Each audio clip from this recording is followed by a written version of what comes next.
Bienvenido al canal Historia en Foco.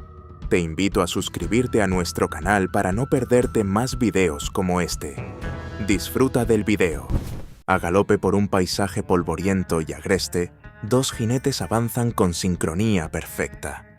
Son Butch Cassidy y Sundance Kid, en realidad Paul Newman y Robert Redford, protagonistas inmortales de Butch Cassidy and the Sundance Kid, una obra maestra del cine.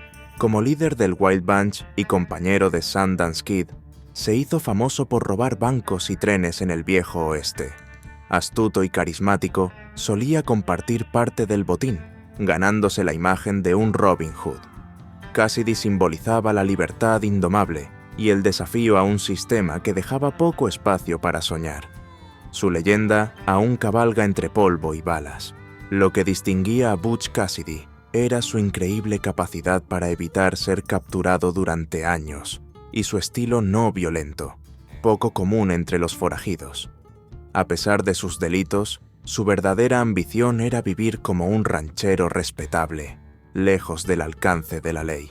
Su legado, inmortalizado en libros y en la película clásica de 1969, Butch Cassidy and the Sundance Kid, sigue cautivando a generaciones, manteniendo viva la historia de un hombre que solo buscaba libertad, más allá del crimen.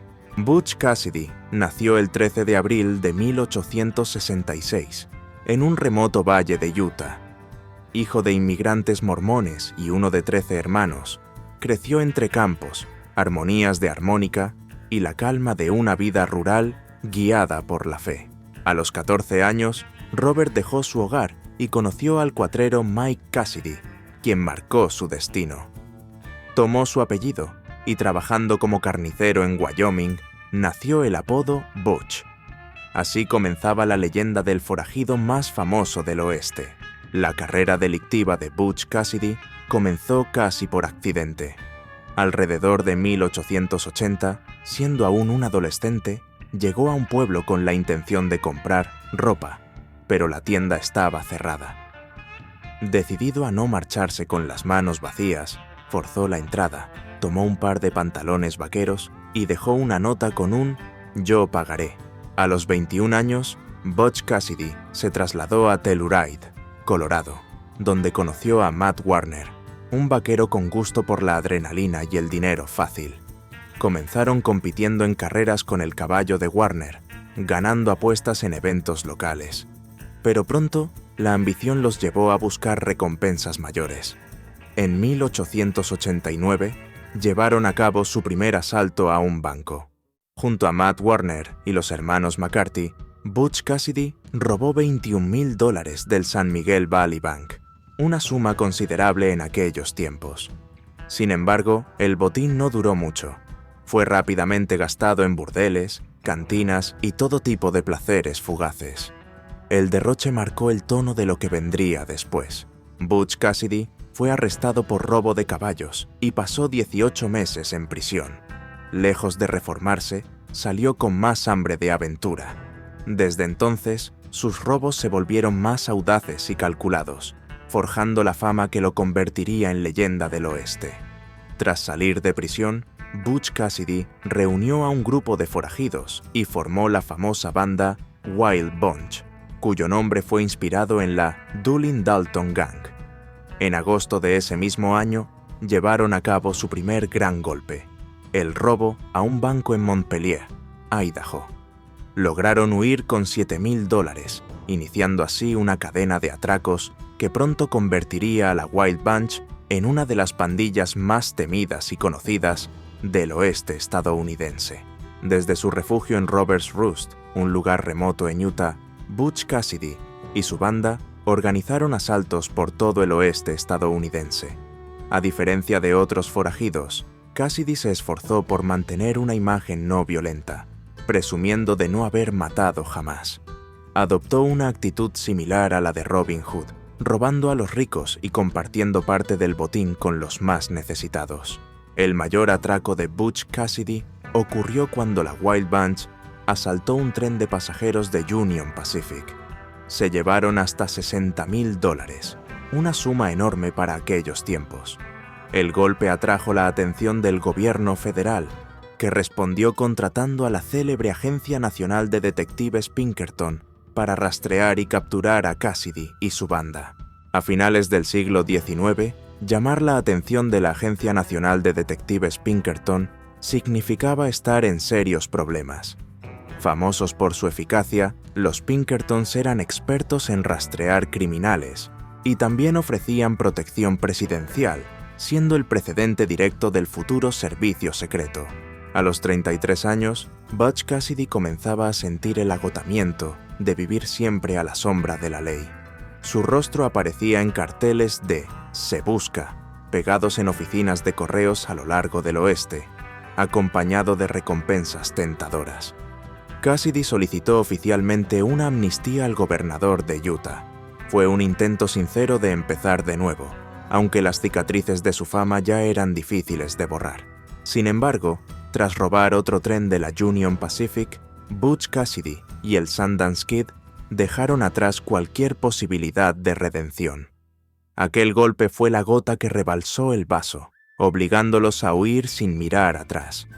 Con los Pinkertons y la ley pisándoles los talones, entendieron que su tiempo en el viejo oeste había llegado a su fin. Solo les quedaba el camino del exilio y la incertidumbre. Con la esperanza de dejar atrás su fama de forajidos, Butch Cassidy y el Sundance Kid viajaron al este de los Estados Unidos y luego cruzaron el océano rumbo a Argentina. En la remota Patagonia, compraron un rancho y adoptaron nuevas identidades, intentando vivir en paz. Pero la calma no duró. Volvieron a sus antiguos hábitos, robando bancos y trenes en Sudamérica. En 1908, Butch Cassidy y el Sundance Kid se alojaban en una pensión boliviana, viviendo con discreción. Pero su mula tenía la marca de un rancho robado, lo que alertó al dueño. El 6 de noviembre, soldados, policías y el alcalde rodearon la habitación, listos para terminar con la fuga de los legendarios forajidos. Lo que empezó como un intento de arresto terminó en un violento tiroteo. Cassidy y Sundance, decididos a no rendirse, respondieron a los disparos y mataron al menos a un soldado. Las balas atravesaron la cabaña durante horas. Cerca de las 2 de la madrugada, el fuego cesó. Entonces, entre el silencio, se escucharon gritos y 2 disparos. Así nació la leyenda de que, antes de entregarse, ambos eligieron morir por su propia voluntad. Un final trágico que transformó su historia en mito, perpetuando su fama más allá de las balas. A pesar de la versión oficial, los rumores de que Butch Cassidy y el Sundance Kid escaparon con vida persistieron durante décadas. Algunos sostenían que las autoridades bolivianas mataron por error a 2 ladrones distintos. La falta de pruebas sólidas alimentó las teorías de que los famosos forajidos regresaron en secreto a Estados Unidos o iniciaron una nueva vida en algún rincón lejano del mundo, lejos del mito y la ley.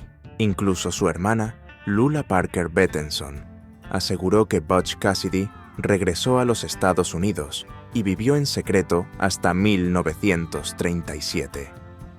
Con el paso del tiempo, surgieron muchas versiones, pero su familia jamás confirmó ninguna.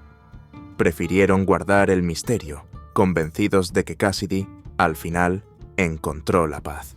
La escena final de la película de 1969, un tiroteo glorioso, ralentizado y casi heroico, quedó grabada en la memoria colectiva.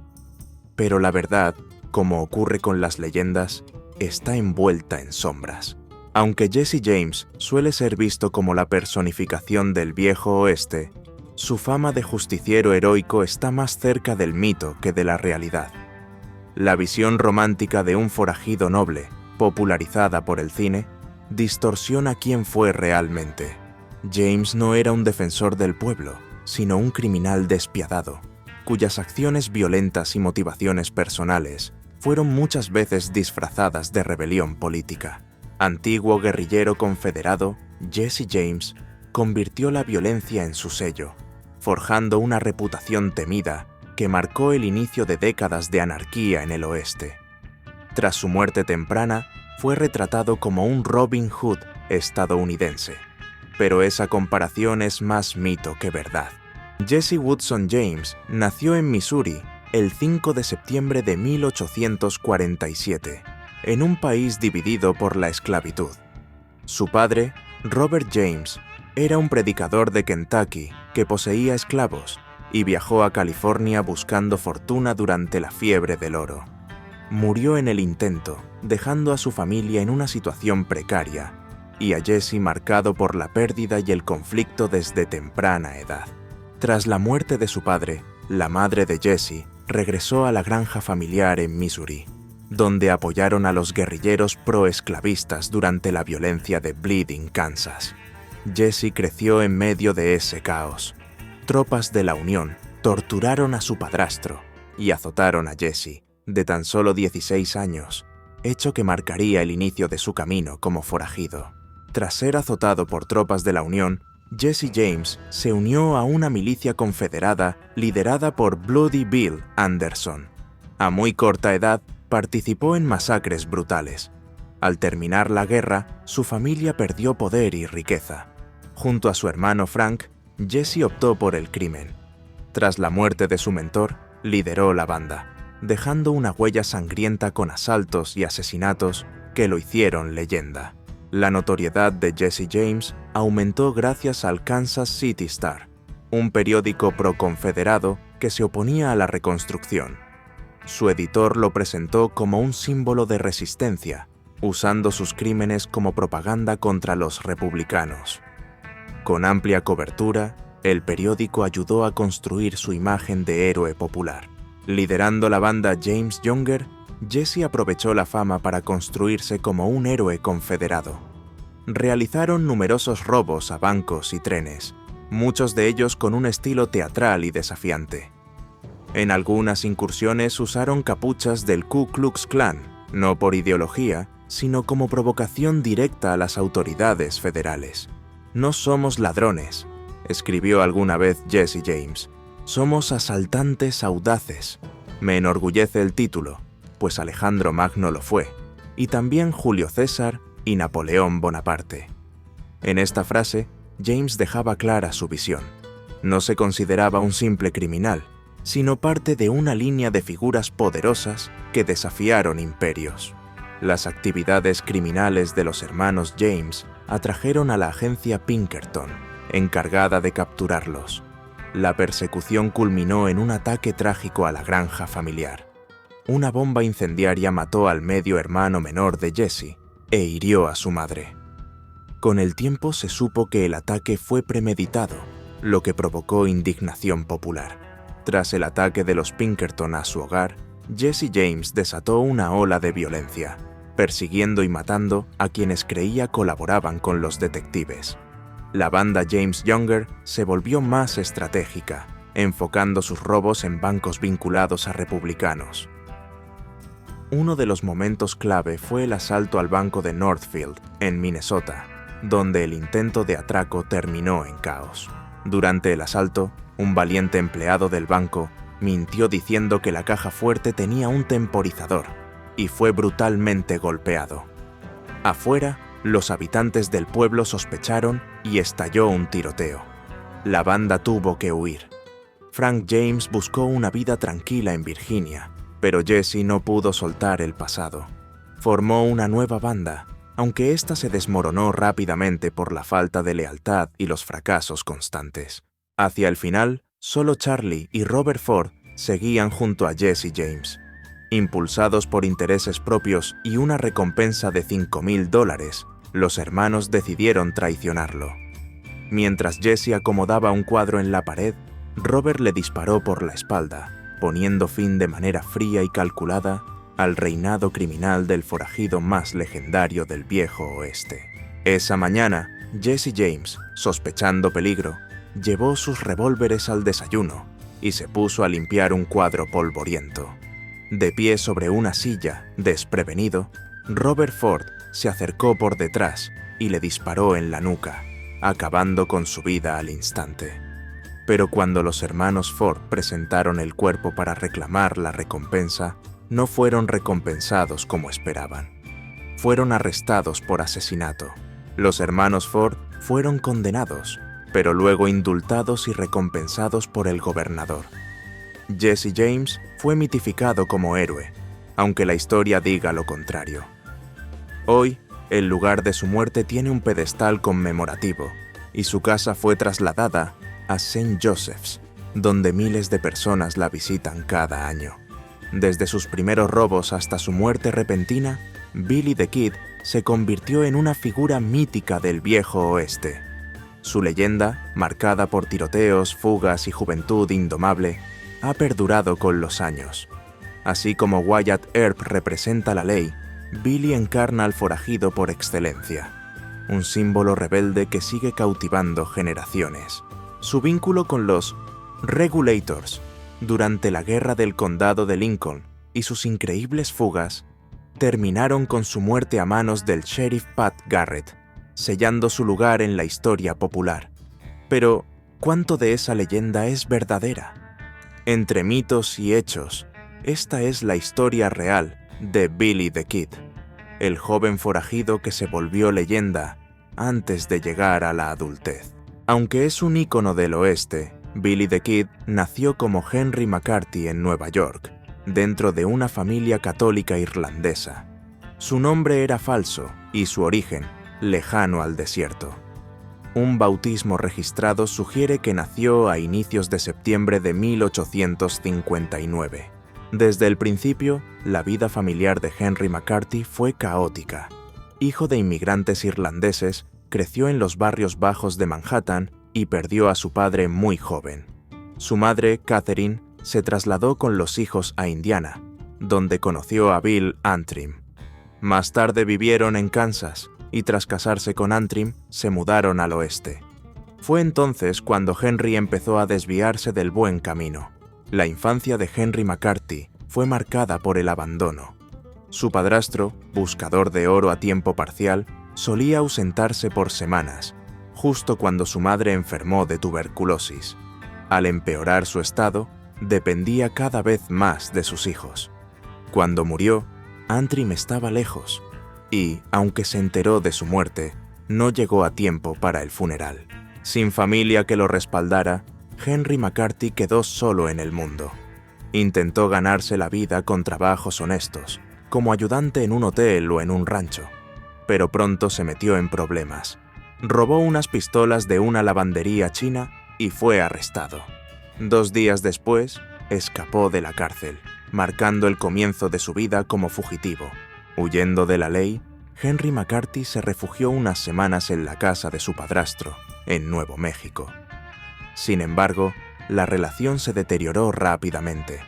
Antes de marcharse para siempre, robó un arma y algo de ropa, cerrando su vínculo con Antrim. Totalmente solo, cruzó hacia el territorio de Arizona, convirtiéndose en un fugitivo federal y dando otro paso hacia la vida fuera de la ley. Usando el nombre Billy Antrim y apodado The Kid por su juventud, el joven de 16 años empezó su camino como Billy the Kid. Consiguió trabajo como vaquero, pero no dejó el crimen. Junto a John Mackey, robó caballos de un fuerte militar. En una pelea durante un juego de cartas, mató al herrero Frank Cahill. Huyó, fue arrestado, escapó otra vez y robó otro caballo antes de dirigirse a Nuevo México, donde aún era buscado. El regreso de Billy the Kid a Nuevo México se complicó cuando los apaches le robaron el caballo, obligándolo a cruzar el desierto a pie hasta llegar a casa de un amigo. Luego de recuperarse, se unió a cuatreros que robaban ganado a John Chisholm, aunque también intentó cambiar, trabajando para el ranchero John Tunstall. Poco después, una disputa con rivales locales terminó con Tunstall asesinado por hombres del sheriff William Brady. Billy fue testigo del asesinato de Tunstall y buscó justicia, pero terminó arrestado. Liberado por un mariscal federal, se unió a los Regulators del condado de Lincoln para vengar a su antiguo jefe. El grupo asesinó al sheriff William Brady, lo que desató aún más violencia. Todo culminó en la sangrienta batalla de Lincoln, donde Billy the Kid se convirtió en protagonista de la guerra local. Atrapados por las fuerzas del sheriff, Billy y los Regulators estaban al borde de la rendición. Pero la llegada del ejército cambió todo. Incendiaron el escondite donde se refugiaban. Aprovechando el caos, las llamas y la confusión, Billy logró huir una vez más, alimentando su leyenda como el forajido que nadie podía atrapar. Tras la batalla de Lincoln, Billy se volvió el fugitivo más buscado. Ofreció testificar a cambio de un perdón del gobernador Wallace. Fue arrestado como parte del trato, pero el indulto nunca llegó. Al darse cuenta del engaño, escapó de la cárcel otra vez y desapareció. Billy permaneció fuera del radar hasta enero de 1880, cuando Joe Grant se le acercó en un salón cerca de Santa Fe. Intuyendo problemas, Billy pidió examinar el revólver de Grant. Notó que no estaba completamente cargado y giró el cilindro hasta dejar alineada una recámara vacía. Más tarde, Grant apuntó a Billy y apretó el gatillo, pero solo se escuchó un clic. La recámara estaba vacía. Billy reaccionó al instante, sacó su arma y le disparó en la cabeza. Luego comentó: «Era un juego de dos, y yo llegué primero». El hecho aumentó su fama y el deseo de las autoridades por atraparlo. El 23 de diciembre, el sheriff Pat Garrett capturó a Billy the Kid en Stinking Springs. Mientras lo trasladaba a Santa Fe, tuvo que contener a una turba que buscaba linchar al prisionero. Aún así, logró llevarlo a la cárcel y reclamó los $500 de recompensa por su captura. Al ser capturado, Billy the Kid declaró con frialdad: «La gente ya pensaba que yo era malo, pero si algún día me escapo, sabrán lo que realmente significa ser malo». En la primavera de 1881, Billy fue condenado a la horca. Según la leyenda, el juez dijo: «Muerto, muerto, muerto». Y Billy respondió: «Váyase al infierno, infierno, infierno». El 28 de abril, con un solo guardia presente, pidió ir a la letrina y comenzó otra de sus grandes fugas. Con astucia, Billy se liberó de las esposas, desarmó al guardia y lo mató. Luego fue tras el alcaide y antes de disparar, le lanzó una frase escalofriante: «Mira hacia arriba, viejo, y ve lo que te toca». Billy logró escapar de la cárcel, se liberó de los grilletes en los pies y robó un caballo para huir. Una vez más, el forajido más buscado del oeste se esfumaba, dejando atrás cadáveres, cadenas rotas y una ley que no lograba alcanzarlo. La libertad de Billy the Kid solo duró 3 meses. Tras su audaz escape, se ofreció una recompensa de $500 por él, vivo o muerto. La persecución fue dirigida por el sheriff Pat Garrett, su viejo enemigo. El final se acercaba, cargado de tensión y destino. En julio de 1881, Pat Garrett encontró a Billy en casa de un amigo en Fort Sumner. La noche del 14 lo sorprendió y le disparó, acabando con su vida a los 21 años. Aunque el gobierno se negó a pagar, los ciudadanos reunieron $7,000 y el Estado le dio finalmente los 500. Billy the Kid se volvió leyenda del viejo oeste, aunque gran parte de su historia fue exagerada. Decía haber matado a 21 hombres, pero probablemente fueron solo 9. En 1931, vecinos de Nuevo México le pusieron una lápida, robada y recuperada en 1981. Durante décadas, circularon teorías de que Billy the Kid sobrevivió y que Pat Garrett mató a otro hombre. Sin embargo, no existe evidencia que respalde esa idea. En 2010, una fotografía supuestamente auténtica de Billy, la segunda conocida, fue valorada en $5 millones, demostrando que el interés por este mítico forajido sigue más vigente que nunca. En una ruta polvorienta de California, una diligencia con dinero se detuvo a ver una escopeta entre los arbustos. Una voz tranquila y cortés anunció el asalto. Así comenzó uno de los robos más peculiares del viejo oeste.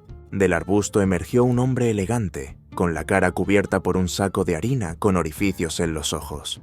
Con sorprendente cortesía, pidió el dinero y luego pidió a los pasajeros que vaciaran sus bolsillos.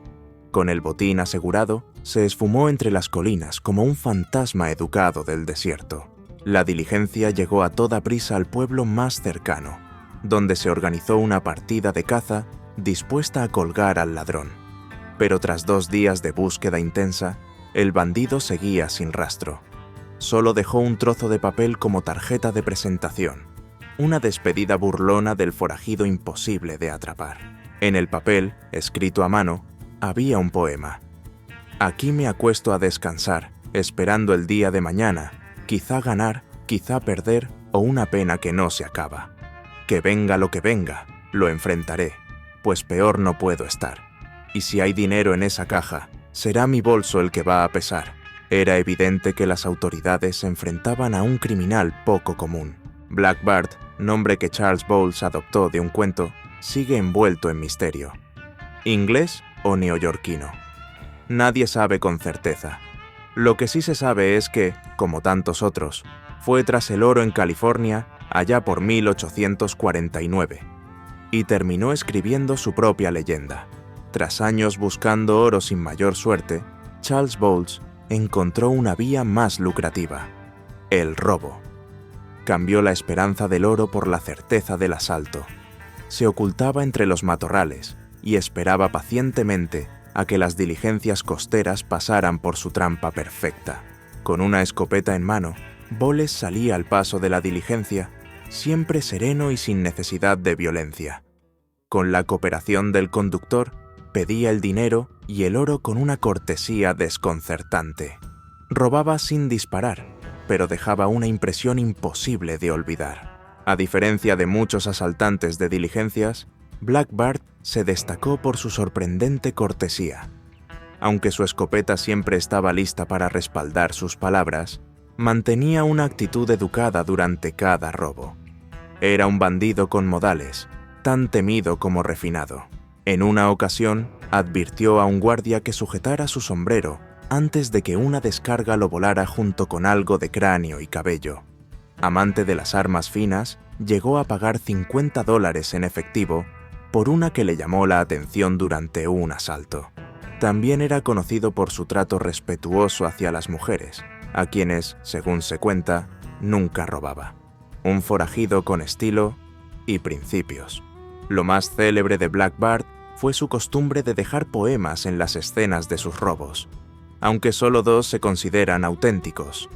Sus versos cautivaron a la prensa y le ganaron el apodo de Bandido Caballero. Mientras el público lo admiraba, las autoridades estaban menos encantadas. Ofrecieron $1000 por su captura, y pronto, cazadores de recompensas llegaron de todos los rincones del estado. A pesar de los grandes esfuerzos de la ley, fue una pista poco probable la que acabó con Black Bart, un pañuelo de lavandería de San Francisco. Olvidado durante una huida apresurada, el pañuelo permitió a los detectives rastrear al verdadero hombre detrás del mito, Charles Bowles. Así fue como el bandido caballero fue finalmente capturado, por culpa de un simple trozo de tela. En el juicio, Charles Bowles impresionó tanto al jurado con su cortesía que casi lo dejan libre. Aún así, fue condenado a 6 años, pero salió en 4 por buena conducta. Incluso tras las rejas, Black Bart seguía siendo el bandido más elegante del oeste. Tras su liberación, Charles Bowles se desvaneció del registro histórico. Algunos creen que huyó al extranjero, otros que murió en Nueva York. La verdad sigue siendo un enigma. Al igual que sus robos con poesía, el destino final de Black Bart quedó envuelto en sombras. La mezcla de elegancia y delito convirtió a Black Bart en una figura legendaria del viejo oeste. Su historia, mitad realidad y mitad leyenda, sigue fascinando a quienes oyen hablar del bandido que robaba con versos y desaparecía sin dejar rastro. Mientras Jesse James y Butch Cassidy dominaban el oeste, Belle Starr brillaba con luz propia. Apodada la reina de los bandidos, robaba caballos y corazones, usando su ingenio para destacar en un mundo de hombres. Una leyenda femenina entre forajidos. Myra Mabel Shirley nació el 5 de febrero de 1848 en Carthage, Missouri, un cruce vital en la frontera occidental. Desde pequeña, Belle Starr vio pasar caravanas de comerciantes, tramperos y colonos, creciendo rodeada del bullicio y la dureza del viejo oeste. Inspirada por su hermano Bud, Belle Starr desafió los roles femeninos impuestos por su escuela para señoritas, optando por montar a caballo y dominar las armas. Su espíritu rebelde también fue alimentado por su madre, emparentada a distancia con los temidos Hatfield, famosos por su violencia y orgullo sureño.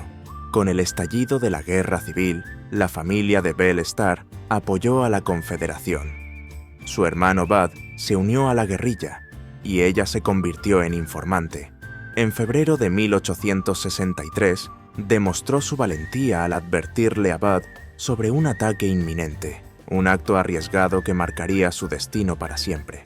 En el verano de 1864, un violento choque entre facciones rivales en Sarcoxie, Mississippi, acabó con la vida de Bud Shirley y destruyó la taberna familiar. Myra Mabel Shirley quedó destrozada. Con el corazón roto y la rabia encendida, juró vengar la muerte de su hermano. Tras el fin de la guerra civil y la mudanza de su familia a Texas, Belle Starr cambió su rumbo. Retomó lazos con viejos aliados confederados como Frank y Jesse James y Cole Younger, y abrazó la vida de forajida con armas al cinto y una reputación feroz que solo crecía. Se rumorea que Belle tuvo un romance con Cole Younger antes de casarse con Jim Reed, antiguo compañero de su hermano. A medida que Reed se hundía en el mundo del crimen, Belle lo siguió en la huida. En medio de esa vida errante, dio a luz a su hija Rosie y tiempo después, a un hijo. Aunque participaba en los delitos de Jim Reed, la vida de Belle Starr nunca dejó de ser caótica. Acusaciones por robo de diligencias la pusieron en la mira de la ley. Su historia tomó un giro oscuro cuando Reed fue asesinado por un agente encubierto, dejándola sola en un mundo de fugitivos. Tras la muerte de Jim Reed, Belle Starr no se detuvo. Se sumergió aún más en el robo de caballos y en la confrontación con la ley. Su corto y agitado matrimonio con Cole Younger quedó eclipsado por su unión con Sam Starr, un cherokee con quien se casó en territorio de su nación. Belle y Sam Starr vivieron un respiro antes de volver al crimen en 1882. Acusada de robo de caballos, Belle recibió una condena leve. Ya en libertad, retomó su vida de forajida, envuelta en muertes sospechosas y atracos con su hijastro. Su leyenda seguía creciendo, con pólvora y caos. Con pendientes dorados y sombrero emplumado, Belle Starr era tan famosa por su estilo como por sus delitos. Tras la muerte de Sam Starr en 1886, se unió a forajidos como Blue Duck y Jim July. En sus últimos años, expulsó a un asesino de sus tierras, ganándose la enemistad de Edgar Watson. En febrero de 1889, Belle Starr viajó con Jim July a Fort Smith, Arkansas. Mientras él enfrentaba cargos, ella visitó a conocidos. Al regresar, fue emboscada y recibió 2 disparos, muriendo sola en el camino. Aunque Edgar Watson es el principal sospechoso, el crimen nunca se resolvió por falta de pruebas. Según cuenta Larry Wood en Wicked Women of Missouri, Edgar Watson y su esposa asistieron al funeral de Belle Starr, un gesto tan escalofriante como irónico. A pesar de su trágico final, la leyenda de Belle perduró, inmortalizada en novelas baratas y en la película de 1941, Belle Starr, The Bandit Queen, protagonizada por Gene Tierney. Quizás Belle Starr habría querido cabalgar hacia el atardecer sobre su yegua Venus, pero su legado de forajida sigue galopando en la imaginación popular, más de 100 años después.